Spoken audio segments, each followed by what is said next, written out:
get young girls who might be lacking in confidence to realize that it's okay for them to step into that arena, or it's to have the self-confidence to at least attempt to do that?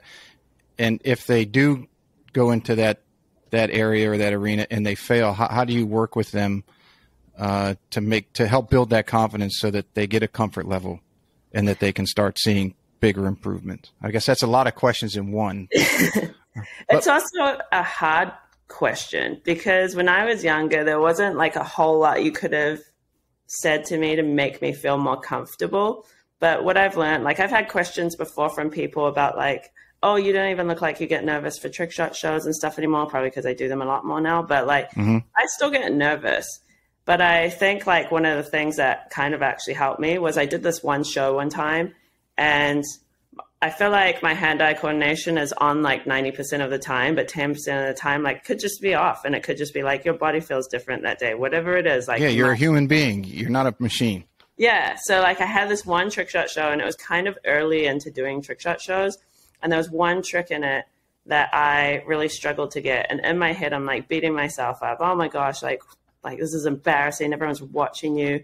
And what I realized is that I think it took me probably like 11 tries to get this one trick. And given it was a little bit of a difficult trick, but I kept going because I feel like after a while, I could kind of hear the crowd being like, oh man, you nearly got it kind of thing. And they were like excited for me. So most of the time, what I've realized, eventually I got it. Everyone was like super excited. It was probably their favorite trick in that show because the other ones I got straight away, they kind of were like, oh, that must be easy or something, even though those were hard. But like the one trick that I struggled on, it was actually more exciting for the crowd. And I think it made me realize like how much I actually like question the stuff myself and the crowd or the people around you, and like not even thinking about any of that. And it took me though, like having in my head a bad show before I realized that it wasn't even bad. Like my expectation of myself was so high and almost like unattainable. And then when I wasn't there and I was a little short of it, I forgot to like realize on the scale, I was still like really high up there. In my head, I was like, you're all the way down the bottom, but I wasn't. And then I walked away from that. Everyone was like really excited, like taking pictures and like saying all this good stuff about it.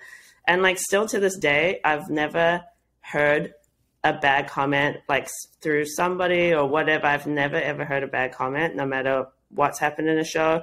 I think it's just so easy to like be afraid of everything, but most of the time people aren't even thinking about you. And half the time the people that you're about to play with, like younger kids and stuff, they're thinking they're looking at the kid, but like most of the time they're actually worried like, oh my God, is this kid going to beat me? So they're having their own issues over here on the side, but it's so easy to be like a little bit self-absorbed and be like, all of the attention is on me. And majority, almost always, it's not. Everyone's thinking and feeling the same things. And it doesn't matter if you're older or younger.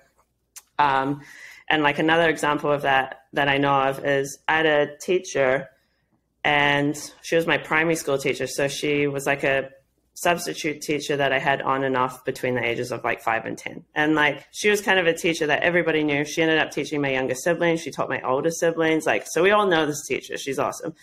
And didn't hear from her, obviously, after school, get into high school and end up being paired with her in a round just by chance. And it was like crazy.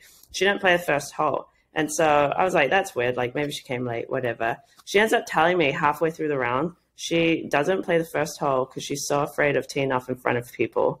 And so she just she pretends to get there late, and she just walks to the second hole to catch up, and then tees off and starts playing on the second hole.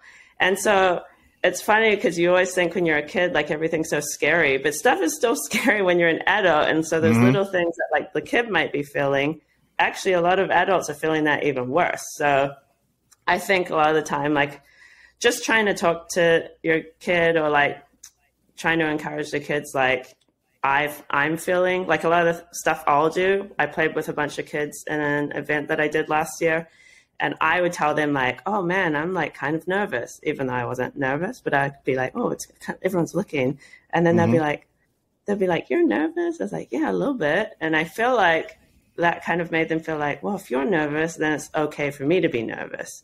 And so I think just kind of making the kid feel Like, trust me, what you're feeling is absolutely normal. I'm also feeling it too. Or like, everyone's feeling this. Or like, they're more worried than you. It makes the kid feel like, oh, okay, I'm like them. So it's okay. I feel comfortable then.